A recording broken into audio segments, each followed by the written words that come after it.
여러분, 세상에서 가장 흔하지만 가장 귀한 것이 무엇일까요? 가장 흔하면서 가장 귀한 것? 여러분 다 아시죠? 물입니다. 또 우리가 들이마시는 공기, 이게 여러분 세상에서 가장 흔하면서도 가장 귀하다고 하는 거죠. 흔히 세계 4대 문명으로 대표되는 메소포타미아, 이집트, 인도, 황하 문명의 공통점이 무엇입니까? 큰 강 유역에 그 문명이 시작되었다고 하는 것이에요.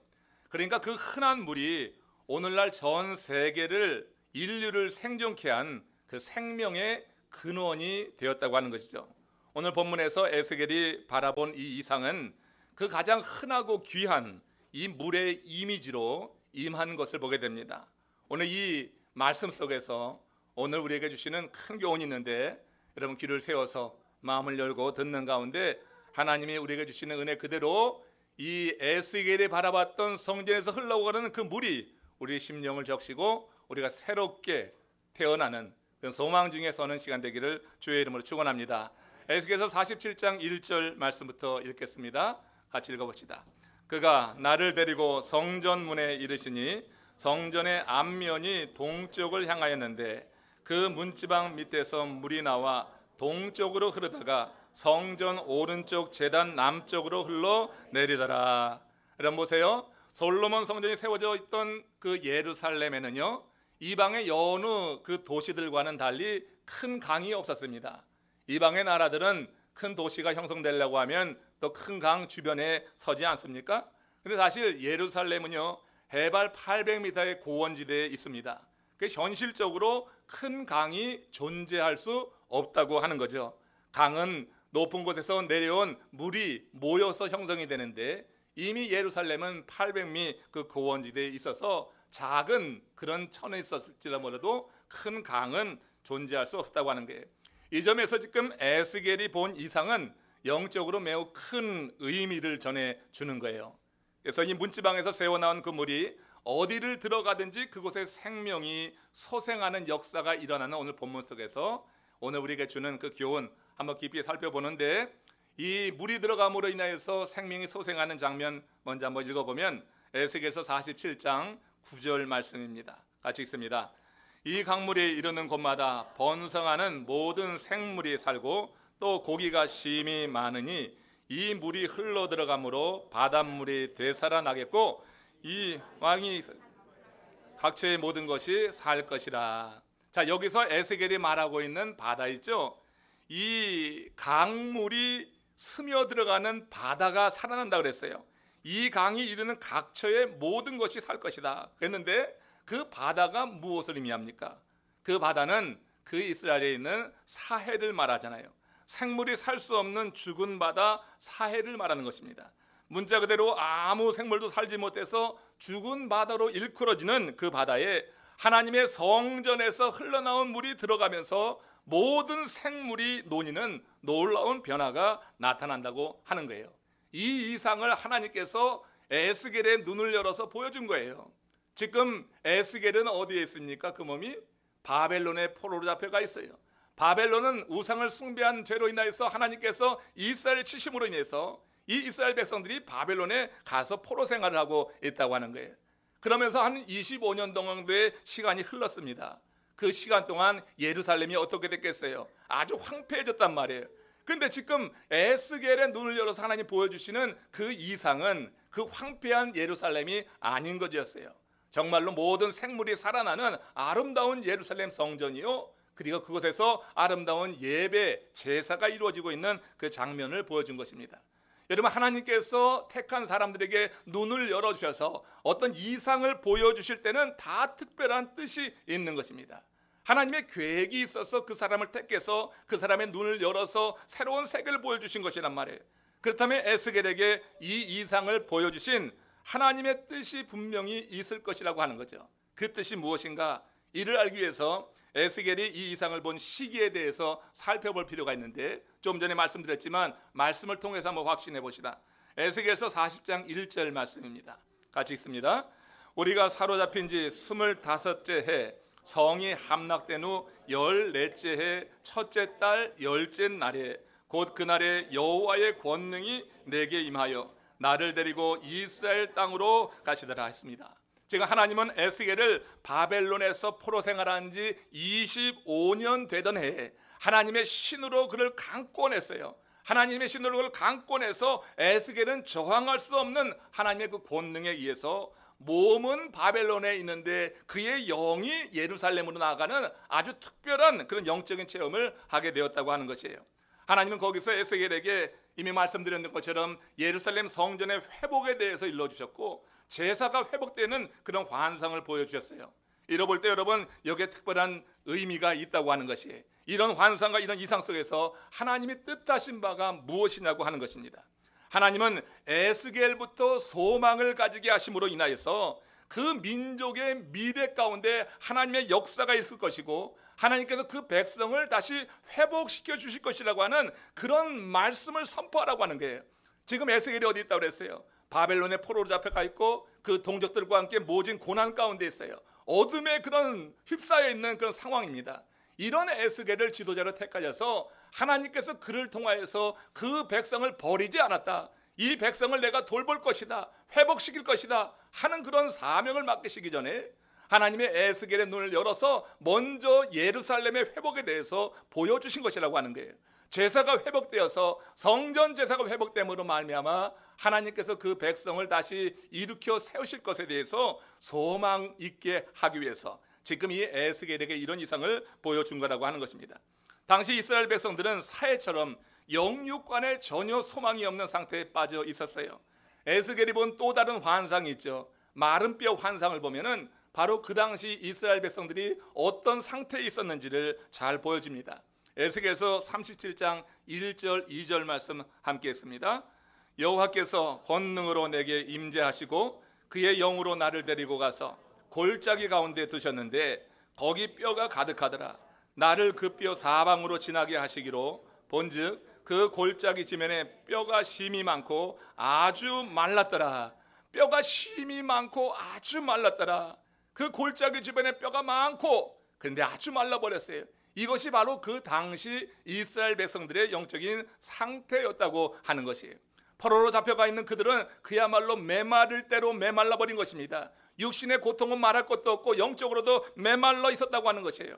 하나님은 에스겔을 통해서 세상이 다 포기해서 마치 이런 마른 뼈처럼 아무 희망이 없는 그런 존재라 할지라도 성전에서 나오는 그 물이 그들에게 들어가게 될 때 얼마든지 새롭게 소생할 수 있다고 하는 그 희망을 심어주기 원하셨다고 하는 중입니다. 이제 이런 의미에서 바로 그 성전에서 흘러나가는 물, 이것이 여러분 대단한 의미가 있다고 하는 것이고 오늘 여러분 성전에서 흘러나가는 그 에스겔이 바라봤던 그 물이 오늘 우리의 심령에도 흘러 들어와서 혹여라도 여러분 심령이 메말라 있다고 하면 그 물을 여러분 촉촉이 적심으로 인해서 살아나는 은혜의 역사가 있기를 주의 이름으로 축원합니다. 이제부터 여러분 성전에서 발원한 물이 성전 바깥으로 흘러가면서 나타나는 현상을 한번 보도록 합니다. 에스겔서 47장 2절 말씀부터 읽겠습니다. 그가 또 나를 데리고 북문으로 나가서 바깥길로 꺾여 동문을 향한 바깥문에 이르시기로 본즉 물이 그 오른쪽에서 스며 나오더라. 자, 여러분 지금 에스겔이 성전 바깥에서 이제 성전을 바라볼 때 그 물이 오른쪽에서 스며 나오는 것을 보게 되는 겁니다. 여기서 여러분 스며 나온다고 하는 표현을 보세요. 에스겔이 성전 바깥 문에서 본 물은 땅을 적시는 정도였다고 하는 거예요. 스며 나오는 것은 어떤 형태를 갖는 것이라기보다는 그냥 눈으로 인식할 정도가 되는 거 아니에요? 그러니까 땅을 적시는 정도였다고 하는 거예요. 생명을 살리는 놀라운 변화를 이루기 위해서 성전에서 흘러나오는 그 물의 양은 처음에는 미미하기 그지 없었다고 하는 것입니다. 그러나 여러분 그 후에 3절에서 5절 사이를 보십시오. 천사가 줄자를 가지고 성전 문에서부터 동쪽으로 나가면서 측량을 하는 것입니다. 1천척씩 나가면서 4번을 측량을 하게 됩니다. 그러면서 성소에 흘러나온 물의 깊이를 측량하는데 1천척이라고 하는 것은 525m를 말하는 거예요. 그러니까 성전으로부터 동편으로 나가면서 525m에 한 번씩 물을 측량하게 되는데 그 깊이를 에스겔의 키의 신체 높이로 재는 것입니다. 그때마다 그 물이 급격히 깊어지는 것이 오늘 본문에 나오고 있어요. 여러분 여기 이 의미가 있는 거 아닙니까? 처음 1천척에서 잴 때는 발목에 이르던 것이 그 다음 일처적이 되니까 무릎에 이르고, 그 다음 일처적이 되니까 허리에 이르고, 그 다음 일천척을 잴 때는 그 온몸을 감출 만큼 그렇게 많은 물이 흐르고 있는 것을 쓰고 있습니다. 여기서 매 청량 때마다 물의 그 피를 이렇게 신체의 높이로 밝히고 있는 것은 정말 특별한 의미가 있는 것인데, 성전에서 흘러나오는 그 물은 상징성이 있는 거 아닙니까? 성전에서 흘러나오는 그 물이 무엇입니까? 그거는 성령이라고도 하고 하나님의 말씀이라고도 그렇게 말합니다. 그렇다면 에스겔의 신체의 그 높이로 측량된 물의 깊이는 성령 안에서 말씀에 순종하면서 은혜 가운데 살아가는 사람들이 경험할 수 있는 영적인 세계라고 볼 수 있는 거예요. 발목에 물이 닿는 정도에 머무는 사람들이 바라보고 느끼는 영적인 세계와 무릎에 성전에서 흘러나온 물이 느껴지는 사람이 느끼는 그런 영적인 세계, 허리에 느끼는 그런 사람이 느끼는 영적인 세계는 다르다고 하는 거예요. 오늘 여러분 함께 이 말씀의 의미를 살펴보는데, 정말 많은 죽은 영혼들이, 사회의 그 많은 생물들이 되살아나는 역사가 일어나는 그 일을 위해서 우리가 쓰임받고자 한다고 하면 우리가 이렇게 내 몸을 덮을 만한 그와 같은 하나님의 크신 은혜가 우리 가운데 임해야 될 줄로 믿습니다. 오늘 말씀을 한번 같이 나눠보면서 나의 지금 영적인 단계는 어디에 있는가, 내가 지금 바라보고 있는, 내가 보고 있는 영적인 세계는 과연 어느 단계에 있는가, 여러분 말씀 속에서 한번 자신의 상태를 살펴보면서 한 단계만 높은 그런 꿈을 꾸시고, 그리고 주 안에서 은혜를 구하면서 살아가는 지혜가 오늘 이 말씀 속에서 있기를 원합니다. 자, 먼저 에스겔서 47장 3절에 보면 지금 에스겔의 신체의 높이 가운데 발목에 이르는 장면을 보게 됩니다. 같이 읽습니다. 사람이 손에 줄을 잡고 동쪽으로 나아가며 천척을 측량한 후에 내게 그 물을 건너게 하시니 물이 발목에 오르더라 했어요. 자, 물이 발목에 이르게 됐을 때 느끼는 영적인 세계, 그 어떤 신령한 맛은요, 그 단계에만 있는 거예요. 이제 보세요. 여러분 비치에 갔을 때 한번 상상해 보십시오. 바닷물이 어떤지 알려고 하면 바닷물에 발을 담가 봐야지 돼요. 오늘 이렇게 한국에서 우리 프레그 풋볼팀이 와서 참 좋습니다. 젊은 기운이 확 느껴지네요. 이제 우리 플로리다에 오면 비치가 많이 있으니까 한번 비치도 방문하고 가면 좋겠어요. 비치에 갔는데 여러분 바닷물에 발 담지 않고 그냥 돌아가는 사람 아마 젊은이들이 없을 거예요. 근데 여러분 어떤 사람들 보면 비치에는 갔는데 신을 벗지 않고 바닷물에 발 담지 않고 그냥 돌아오는 사람들 많이 있고요. 그중에 우리 한국 사람들이 많고요. 그중에 우리 아줌마들이 많아요. 예? 여러분 비치에 가면은 신을 벗고 그 발로 그 바닷물을 밟아봐야지 바닷물이 전해오는 그런 감촉, 온몸에 전해지는 그 감촉과 전율을 느낄 수 있을 거 아니겠습니까? 신을 벗는 그 자체가 귀찮아서, 그래서 귀찮다고 해서 바닷물을 제대로 경험하지 못하고 가는 사람들 보면 안타까운 생각이 드는 것입니다. 이처럼 여러분 하나님의 말씀의 강에 발을 담는 것은 하나님의 영적인 세계로 들어가는 첫 관문이에요. 해변에서 그냥 바닷물을 바라보는 것과 신을 벗고 들어가서 발목에도 담고서 그 바다를 느끼는 것은 전혀 다르다고 하는 것이에요. 하나님의 영적인 신령한 세계로 들어가기 위해서는 하나님의 은혜의 강에 발을 담가야 되는 것입니다. 하나님의 말씀을 접해야 될 줄로 믿습니다. 그렇지 않고서 하나님의 말씀의 맛을 알지 못하는 거예요. 많은 교회를 비판하고 교회에 대해서 많은 이런 부정적인 얘기하는 사람들 보면은 말씀을 경험하지 못한 사람들이에요. 그저 여러분 강가에 서가지고 그냥 바닷만 바라보고 이 자기의 생각을 가지고 이런저런 얘기하는 것을 보게 됩니다. 우리가 여러분 하나님의 말씀의 맛을 경험하면 그럴 수가 저는 없다고 생각이 들어요. 신령한 세계를 경험하려고 하면 세상의 신을 벗고 그리고 여러분 발을 그 바다에 담가 봐야지 되는 것입니다. 신을 신고 바닷물을 단지 바라보아서는 바닷물의 감촉으로 알 수 없는 이치처럼 우리가 여러분 내 영적인 신을 벗지 않고서는 우리가 하나님의 세계, 그 영적인 신령한 세계를 알 수가 없는 거예요. 그래서 예수님께서 뭐라고 하셨냐면 수고하고 무거운 짐진 자들아 다 내게로 오라고 그랬어요. 예수님이 가실 수도 있지만 다 내게로 오라고 하는 거예요. 어떤 결단을 하고 와서 말씀 자체이신 당신의 나옴으로 말미암아서 어떤 말씀의 세계에 발을 담가 보라고 하는 거예요. 멀리서 바라보고만 있지 말고 내게로 오라고 하는 거예요. 오늘 주님께 오신 여러분들을 주의 이름으로 축복합니다. 여러분 주님의 이름으로 축원합니다. 진실로 우리가 여러분 주일마다 적어도 주일이라도 이 안식일에도 주의 전에 나와서 하나님의 말씀의 바다에 발을 담가 본다고 하는 것은 여러분 평생에 이것보다 귀한 일은 없다고 하는 사실을 깨달았으면 좋겠어요. 말씀이신 주님 앞에 나옴으로 일생의 대전환을 맞이한 사람들이 성경에는 많이 소개되고 있습니다. 그 가운데 여러분 니고데모를 아시지요? 니고데모 여러분 어떻게 생각하십니까? 이 니고데모는요, 주님 앞에 나올 때 처음에는 많은 사람들의 눈을 의식했어요. 그래서 여기 요한복음 3장 1, 2절에 있는 말씀을 같이 보시면은 이렇게 기록이 됩니다. 같이 읽습니다. 바리새인 중에 니고데모라는 사람이 있으니 유대인의 지도자라.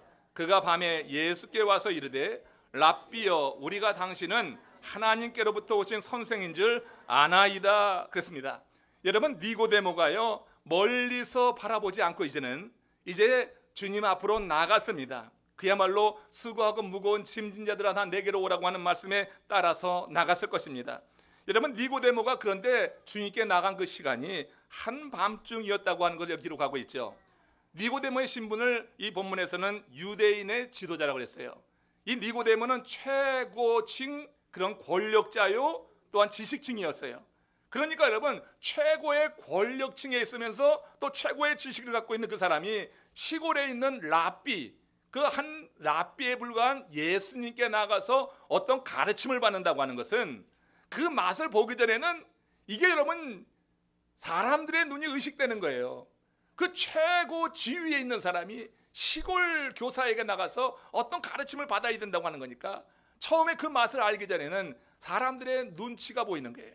자기가 속해 있는 사내들인 다른 회원들의 그런 눈치가 보이는 거예요. 다른 사람들이 어떻게 생각할까 하는 그런 생각이 있는 거예요.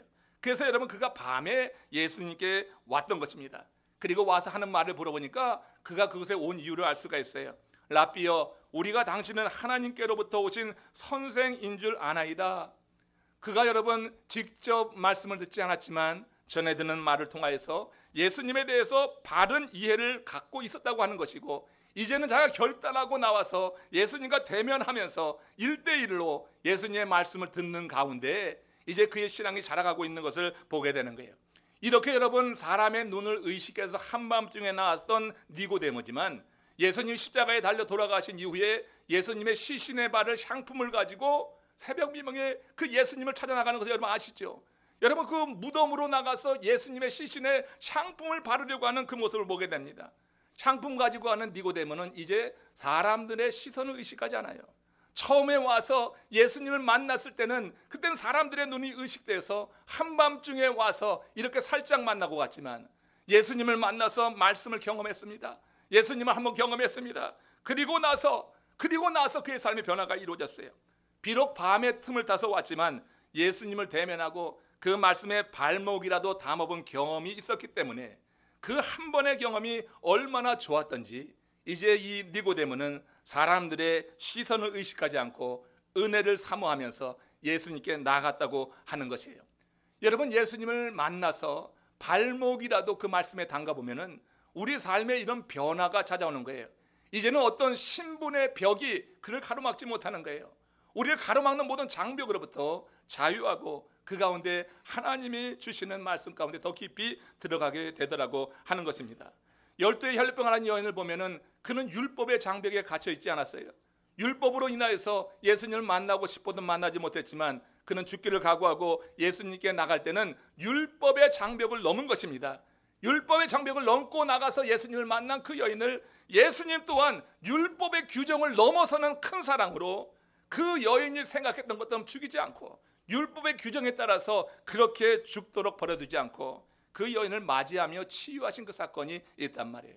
이들은 이렇게 예수님께 나와서 그 말씀을 나누며 예수님을 대면하면서 그 발목이라도 그 은혜강에 물을 담게 되면서 그의 삶에 큰 변화가 일어나는 것을 성경은 증거하고 있어요. 근데 성도들 중에는 평생 신앙생활을 발목을 닿는 데까지만 정하고 하는 그런 사람들이 있는 듯해서 제가 볼 땐 좀 안타까워요. 이들은 바닷물의 감촉이 나쁘지 않다는 것은 압니다. 그러나 더 깊이 나가는 것은 원치 않아요. 그저 신을 벗고 바닷물에 발만 담그는 정도로 그저 멈춰서 평생 그 정도로 끝나는 경우가 있는 분들을 보게 됩니다. 옷을 적시기 싫은 것입니다. 바닷물에 옷을 적시기 싫은 것입니다. 옷을 적시면 그 다음에 부담될 일이 많이 있습니다. 그걸 하기 원치 않는 것입니다.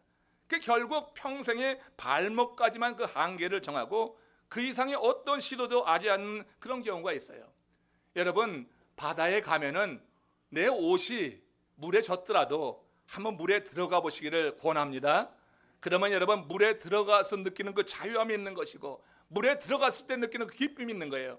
물에 들어가기 전에는 옷 젖으면 어떡할까 염려하지만 실제로 한번 옷이 젖어보면은 그 다음에는 뭐예요? 캐세라세라예요.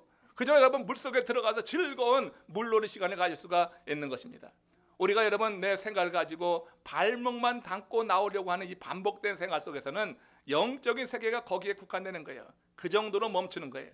더 나가지 못하니까 신령한 세계를 더 바라보게 될 때 행하는 그 아름다운 일을 이루지 못한다고 하는 거예요. 이렇게 발목까지 물이 담겨있던 에스겔, 다시 일천척을 나가게 됩니다. 에스겔서 47장 4절 말씀 보십시오. 같이 읽습니다. 다시 천척을 측량하고 내게 물을 건너게 하시니 물이 무릎에 오르더라 그랬어요. 자, 이제 그 바닷물이, 이 성전에서 흘러나온 물이 무릎에 오르는 것입니다. 여러분이 무릎에 올랐다고 하는 것, 이건 무릎을 덮었다고 하는 말을 어떻게 생각할까? 이 신앙의 단계, 저는 무릎을 꿇는 단계까지 나갔다, 이런 말로 한번 해석을 해봅니다. 성전에서 흘러나오는 그 물이 내 무릎을 덮게 될 때 이 무릎이 여러분 꿇려지는 거죠. 이 무릎을 꿇는다고 하는 것은 감사의 단계로 나갔다고 하는 말로 또한 바꿔서 설명할 수 있습니다. 한국 역도의 간판인 장미란 선수, 2012년 런던 올림픽에서 4위에 머물렀습니다. 메달 획득에 실패했죠. 그전에는 그가 나가는 곳마다 금메달을 땄습니다. 베이징에서 금메달 땄고 세계 선수권에 나가서 가장 무거운 바벨을 들어 올리면서 그는 금메달을 땄어요. 그런데 2012년 기대했지만 그 선수가 아쉽게도 4위에 머물면서 메달을 따지 못하지 않았어요. 그러나 여러분, 장미란이 실패한 후 보인 모습은 정말 아름다웠어요. 그 모습이 정말 감동적이었어요. 그 감동이 아직까지도 남아 있습니다. 그는 마지막 시도에서 실패한 이후에 바벨을 어루만집니다. 그 바벨 앞에 무릎을 꿇고 바벨을 어루만집니다. 그리고 그 플랫폼에서 잠시 고개 숙여서 기도를 하는 것입니다. 그 모습을 본 기자가 그 장미란에게 물었습니다. 무슨 기도를 올렸느냐고 물었습니다. 그때 장미란이 한 대답이 이거였습니다.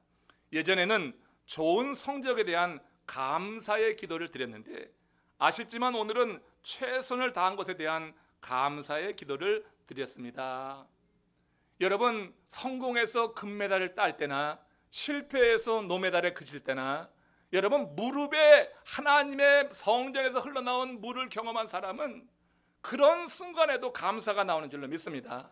항상 기도하는 거예요. 성전 물이 내 무릎을 덮는 사람이 기도하는 사람이에요. 그 정도는 돼야지 기도하는 거예요. 발목만 들어갔다 나오면은 평생 기도하지 않아요. 평생 내 머리만 의지하고 살아갑니다. 내 경험에 따라서만 살아갑니다. 그러나 여러분, 성전에서 흘러나온 물이 내 무릎 정도에 적셔지는 경험을 한 사람은 기도하게 됩니다. 기도하면요, 좋을 때만 하나님께 찬양하는 것이 아니라 어렵고 힘들 때 또한 하나님을 느끼면서 감사한다고 하는 거예요. 금메달 딸 때는 감사의 기도, 좋은 성적에 대한 감사의 기도, 그러나 메달을 따지 못했을 때는 최선을 다한 것에 대한 감사, 이런 사람을 어떻게 하나님이 그냥 두시겠어요? 그런 사람을 축복하시는 줄로 믿습니다. 이런 복이 임하는 것, 기도하는 사람은 그만큼 하나님의 은혜를 맛볼 수 있기 때문이라고 하는 거예요. 발목 깊이에 머물던 사람은 조금만 어려움이 있어도 물 밖으로 쉽게 나갑니다. 그러나 무릎까지 들어간 사람은 어려울 때 은혜 바다로 좀 더 깊이 들어갑니다. 은혜 바다로 좀 더 깊이 들어가면 그때는 내 힘이 아니라 주님이 나를 붙드시고 나를 이끌어 가시는 것을 경험하게 될 줄로 믿습니다. 발목 정도에서는 내가 뭔가 다 해보려고 하지만 무릎 단계에 들어간 사람이 실패를 하면 더 많이 기도해요. 그리고 은혜 바다 깊게 들어가요. 그러면서 하나님의 역사가 그때부터 나타나는 것을 경험하게 된다고 하는 거예요. 에스겔은 무릎 단계에 머물지 않고 그 다음에 천척을 더 재고 그 다음에 그 물이 깊어지는 것을 느끼게 됩니다. 에스겔서 47장 4절입니다. 시작. 다시 천척을 측량하고 내게 물을 건너게 하시니 물이 허리에 오르더라. 여러분, 물이 허리에 닿을 만큼 깊은 단계에 이르게 되면요, 물의 영향을 더 크게 받게 되겠죠. 몸을 움직일 때 발목 정도나 무릎에 닿았을 때는 달리 훨씬 크게 물의 힘이 느껴지게 되는 것입니다. 성전 보좌에서 흘러나온 물이 허리에 닿았다고 하는 이 말, 저는 성령의 역사로 말씀에 순종하는데 섬기는 단계까지 나갔다, 이렇게 해석해 보고 싶습니다. 그러니까 무릎에 닿을 때는 사람이 기도해요. 여러분, 발목에 닿는 정도로는 기도가 잘 나오지 않는 거고 기도 자리에 나가기도 힘든 거예요. 그러나 여러분, 무릎에 닿으면 기도가 가능한 건데 자기를 위한, 내 인생 자신을 위한 그런 기도에 머물기도 하고 저도 자기 주관적인 그런 상태에 머물 수가 있습니다. 그런데 이 물이, 성전에서 흘러나온 물이 허리를 덮게 되면은, 그러면 여러분 나타나는 것이 뭐냐? 섬기는 단계까지 나가더라 하는 것입니다. 정말 그런 것 같습니다. 여러분, 이 단계에서 느끼는 영적인 세계는 또 다른 거예요. 우리가 무언가를 달라고 해서 하나님이 주셔서 누릴 때 경험하는 기쁨하고, 내가 주님이 주시는 감동에 따라서 뭔가를 나누어서 그때 누리는 기쁨하고는 차원이 다른 거예요. 그러니까 여러분, 무릎 단계에서는 기도하면 하나님이 주시고 그러면 감사가 나오고, 혹시 주시지 않더라도 그런 사람 가운데서 최선 다한 것에서 감사하는 정도에 머물지 모르지만, 그러나 허리 단계에 이르게 되면은 내가 많은 시간을 들이고 많은 물질을 들이고 그러면서도 기뻐하는 이런 신령한 세계가 있는 줄로 믿습니다. 거기는 나가고 싶으세요? 안 하고 싶으세요? 그렇게 하기 위해서는 이미 하나님이 많은 복을 주셔야지 되는 거예요. 그러니까 여러분, 허리에 물이 닿는 것을 두려워하지 않기를 주의 이름으로 축원합니다. 그러니까 여러분, 이기적이 아니라 정말 이타적으로 하나님이 기뻐하신 일을 생각하면서 하나님의 말씀을 내가 받아들이게 될 때 허리에 물이 찬다고 하는 것은 그만큼 행할 수 있는 시간과 건강과 물질을 하나님이 주신다고 하는 거니까, 그걸 소망하는 것이 여러분 영적으로 그야말로 이것이 참된 모습이 아닌가 생각을 하는 거예요. 우리가 여러분 발목 단계에서 무릎 단계로 나가는 것 좋지만, 무릎 단계에서 이제 머물던 이가 허리 단계로 나가게 되면 섬기면서 하나님이 베푸시는 이 놀라우신 은혜를 경험하니까 새로운 세계가 열리기 시작한다고 하는 거예요. 우리 성도님들 가운데는 섬기는 분들이 많이 계셔서 얼마나 감사한지 몰라요. 특별히 성전 건축을 앞두고 여러 그런 부서에서 섬기는 일을 여러분 마다하지 않고 있는 것이 얼마나 좋은지 모릅니다. 관리 사역팀에서 여러 가지로 섬기잖아요. 여러분들이 없는 곳에서, 또 이제 안 보는 곳에서 이 교회를 이것저것 관리하고 준비하니까 우리가 아름다운 예배를 드릴 수 있는 것입니다. 우리 바자 사역팀에서는 또 이게 성전 기금 마련을 위해서 벌써 한 5, 6개월 동안을 계속해서 지속적으로 시간 들이고 물질 들이고 나와서 그렇게 음식 만들고 하면서 또 섬기는 일을 하고 있어요. 한 2만 5천 불 정도를 이제 모았다고 해서 성전 기금 헌금으로 너에게 전달한 것을 제가 알고 있습니다. 여러분, 섬기면서 시간 들이고 물질 들이면서 섬기는 데 누리는 기쁨, 그 신령한 세계는 또 다른 거예요. 지난 주간에는 우리 교회에 한 1년이면 4주 혹은 5주 정도 나오시는 타교회 장로님이 계십니다. 이 장로님이 사업하시는 분인데, 지난주에 우리 교회 예배하시고 하나님 주신 은혜가 있었고 우리 교회가 행하는 이 성전 건축을 보시고요, 그분이 5만 불을 작정하셨어요. 여러분 놀라지도 않아요? 여러분 5만 불이 적습니까? 여러분 우리 교회 여러분 멤버도 아니십니다. 타교에 속하신 분입니다. 타교의 장로님이에요. 사업하는 분이라고 하지만 그건 여러분 하나님의 은혜가 있지 않고서는 물질을 그렇게 드릴 수가 없는 거예요. 5만 불 적지 않습니다. 감사했습니다. 우리 교회가 이제 기초를 이제 파기 시작하고 골조가 올라가는 시점에 그런 또 사람을 통하여서, 그런 분을 통하여서 이와 같은 걸 경험하게 하니까 우리가 정말 감사하죠. 여러분, 하나님을 섬길 때 우리에게 하나님이 주신 것을 가지고 섬기는 것입니다. 내게 주신 것이 건강이면 건강을 가지고 섬길 수 있고요, 내게 주신 것이 물질이면 물질을 가지고 섬길 수가 있는 것입니다. 하나님께서 내게 주신 것에 대해서 감사하고 구원의 기쁨과 감격이 있다고 하면은 발목을 지나서 무릎으로 나가시고 무릎을 지나서 허리로 나가시기를 주님의 이름으로 축원합니다. 단계마다 내가 경험하는 은혜가 틀리다고 하는 거예요. 내가 바라보는 세계가 틀리다고 하는 거예요. 그 세계에 맞도록 하나님이 복을 주시는 거예요. 우리가 여러분 그렇게 할 수 있도록 하나님이 지지해 주신다고 하는 것을 여러분 느끼고 경험할 수 있기를 원합니다. 이렇게 여러분 허리에 물이 차는 것을 경험했던 이 에스겔이 다시 한번 일천척을 나가게 됩니다. 그때 온몸이 그 물에 잠기는 경험이 있죠. 에스겔서 47장 5절 말씀입니다. 시작. 다시 천척을 측량하시니 물이 내가 건너지 못할 강이 된지라. 그 물이 가득하여 헤엄칠 만한 물이요 사람이 능히 건너지 못할 강이더라. 천사가 네 번째 청량한 후 물의 깊이는 사람의 키를 훌쩍 넘길 정도가 되었습니다. 처음에는 땅을 적시는 스며드는 정도였는데 이 성전에서 나오는 물이 이렇게 1,000척씩 나가면서 잴 때 그 물의 양이 급격히 늘어나게 되면서 이제는 완전히 사람을 덮칠 정도가 되었어요. 이는 생명수에 완전히 잠겨 버린 것이죠. 말씀과 삶이 분리되지 않는 그런 단계에 이르렀다고 하는 것입니다. 다른 말로 해서 성령에 붙잡힌 삶이요, 말씀에 완전히 압도된 삶이라고 할 수 있습니다. 이런 상태에서 되면은 무슨 일을 해도 하나님이 기뻐하시는 일이 되는 거예요. 무슨 일을 해도, 그리고 무엇을 구해도 하나님이 들어주신다고 약속합니다. 요한복음서 15장 7절 말씀 읽겠습니다. 너희가 내 안에 거하고 내 말이 너희 안에 거하면 무엇이든지 원하는 대로 구하라. 그리하면 이루어지리라. 이 단계에 이르면 자기 의지가 없어지고 하나님의 말씀이 그의 삶을 이끌어가기 때문에 그렇습니다. 육신의 생각을 접고 말씀대로 성령이 주관하는 대로 순종하기에 무엇을 하든지 원하는 대로 이루어지는 거예요. 왜냐하면 무엇을 하든지 그것이 하나님이 기뻐하시는 뜻과 일치가 되기 때문에. 그러니까 하나님의 말씀이 나를 온전히 덮게 될 때, 그때는 완전히 하나님의 말씀이, 성령이 날 지배하고 다스리는 삶 속에서 하나님의 일이 내 일이 되고 내 일이 하나님의 일이 되고, 그래서 하나님과 혼연일체 속에서 하나님의 도구로서 이 땅에 하나님 나라 확장하는 데 크게 쓰인다고 하는 거예요. 수영 잘하는 사람 어떤 사람이에요? 자기 몸을 물에 완전히 맡기는 사람입니다. 이런 사람들은 아무리 물이 깊어도 절대 두려워하지 않습니다. 그러나 수영 못하는 사람은 무릎 단계 지나서 허리 단계만 가도 두려워서 벌벌 떨게 되는 거예요. 그러나 수영 잘하는 사람은 그 물에 몸을 맡길 줄 압니다. 그러면서 부력을 느끼는 것입니다. 몸이 물에 더 잘 뜨는 것을 깊은 물에 가면 갈수록 더욱더 느끼면서 그 물놀이를 즐기게 되는 거예요. 이처럼 성령의 말씀에 사로잡혀 살 때 성도는 영적인 부력을 느껴야 될 줄로 믿습니다. 여러분, 좀 더 많은 헌신을 하면 할수록 그때 내 힘이 아니라 성령이 나를 받쳐주는 것이 경험될 때 헌신하면서 기쁜 것이지, 이게 내 힘으로 가지고 하려고 하다 보면 너무 탈진하고 지쳐서 더 이상 나가지 못할 때가 있는 거예요. 성령 안에서 말씀에 붙잡혀 살 때 성도가 이 성령이 나를 받들어주는 영적인 부력을 느끼지 못하면 그 이상 해나갈 수가 없는 거예요. 하나님의 일은 이 영적인 부력을 느낀 사람들에 의해서 기쁘게 이루어져 나가는 거예요. 그 삶 자체를 느끼면서 하나님이 원하시는 그 뜻이 펼쳐나가는 것을 보게 됩니다. 여러분, 이것을 우리가 평생의 우리의 삶의 목표로 삼아야 될 거예요. 우리는 대개 발목이나 무릎 단계에 머물러 있는 경우가 많이 있습니다. 대다수 성도들이 발목과 무릎 단계에 머물러 그것에 만족하고 그치는 경우가 많습니다.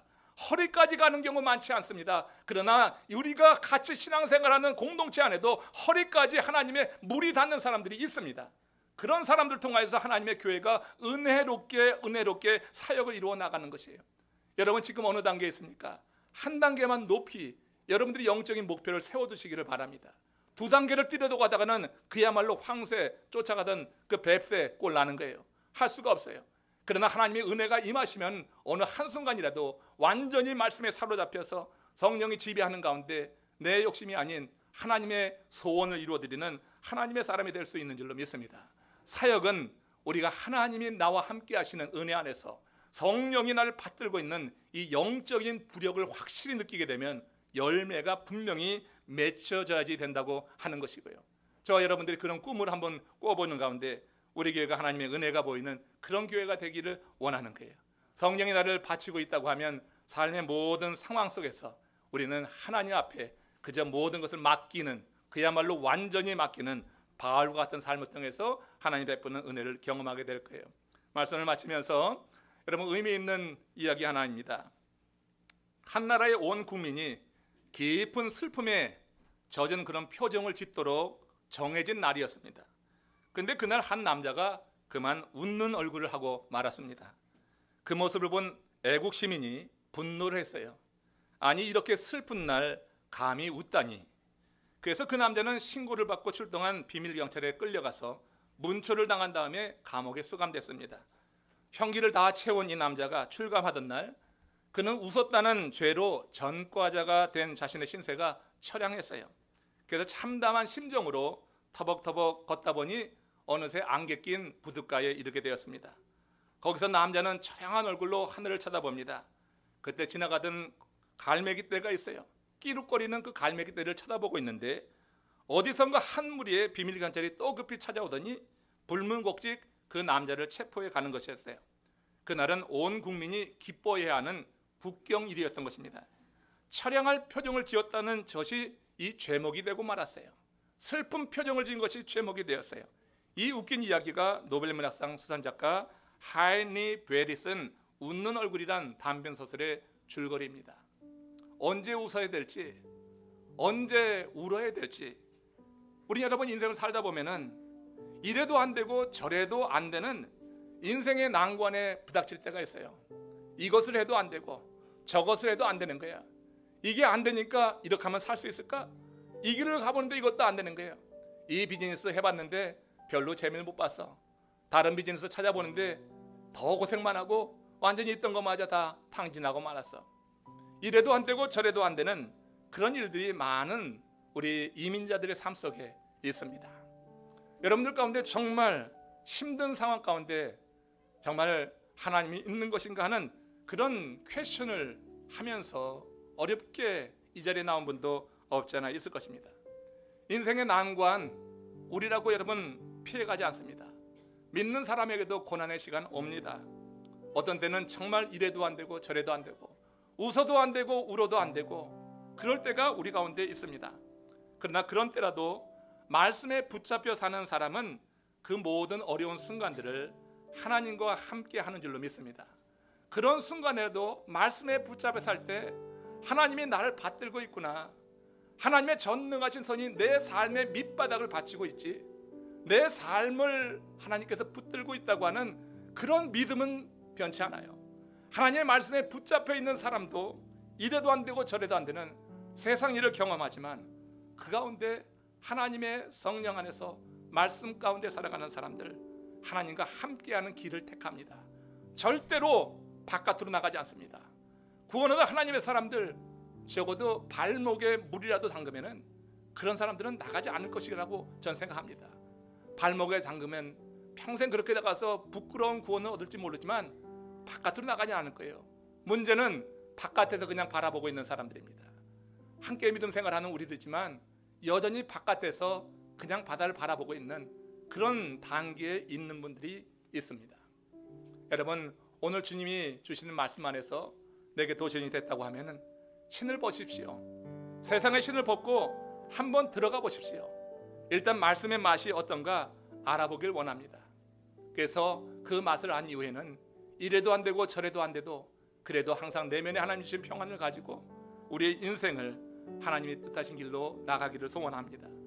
포로 생활에 지쳐서 절망에 빠진 이스라엘 백성들에게 하나님은 에스겔을 통해서 희망을 전하게 하셨습니다. 그들이 살 길은 성전 보좌에서 흘러나오는 생명수의 몸을 담는 것임을 알려주기 원하셨어요. 그래서 에스겔로부터 발목에서 무릎을 거쳐서 허리에 이르고 온 몸이 성전에서 흘러나오는 그 물에 담는 경험을 하게 했어요. 에스겔은 알았어요. 발목에 물이 닿았을 때 느낌과 무릎에 물이 닿았을 때 그 느낌, 허리에 물이 닿을 때의 느낌, 온 몸을 적실 때의 느낌이 다르다고 하는 것을 알았습니다. 하나님은 에스겔부터 희망을 주십니다. 하나님의 말씀에 강에 몸을 담글 때 그 영적인 부력을 느끼면서 그 힘을 갖고 일할 수 있겠구나 하는 그런 믿음을 갖게 하셨습니다. 그래서 에스겔을 먼저 세우시고 그리고 그에게 희망을 주고 나서 절망과 어둠의 땅에 그렇게 포로로 잡혀가 있는 그 백성에게 하나님은 그를 통하여서 계속해서 물을 흘려 보내시는 것입니다. 그 물이 들어감으로 말미암아서 에스겔 골짜기에 마른 뼈같이 아주 말라버린 그들에게 하나님은 생기를 주시고 살게 하시고 다시 군대가 되게 하시면서 하나님의 일에 쓰임받게 하시는 그런 목적을 가지고 이런 이상을 보여주셨다고 하는 거예요. 물이 들어감으로 우리는 살아납니다. 오늘 이 말씀 가운데 여러분 하나님이 주시는 감동이 있다고 하면 그 물이 들어오는 것을 거부하지 마십시오. 하나님의 물이 내 심령에 타고 들어오는 것을 거부하지 마십시오. 더 들어왔다가는 무릎에 찰 텐데, 허리에 찰 텐데, 이러면 내 옷 젖지? 그 다음에 어떡할까? 염려하지 마십시오. 그런 단계에 이를 때는 하나님이 그 단계에 맞는 은혜와 복을 주시는 것입니다. 그래서 하나님의 일이 이루어져 나가게 될 줄로 믿습니다. 오늘 이 말씀을 통하여서 우리 교회를 향하신 하나님의 크신 뜻을 한번 새기면서 나눴습니다. 물이 흘러 들어가므로 살아나는 이 생명이 먼저 우리 가운데 있기를 다시 한번 주의 이름으로 축원합니다.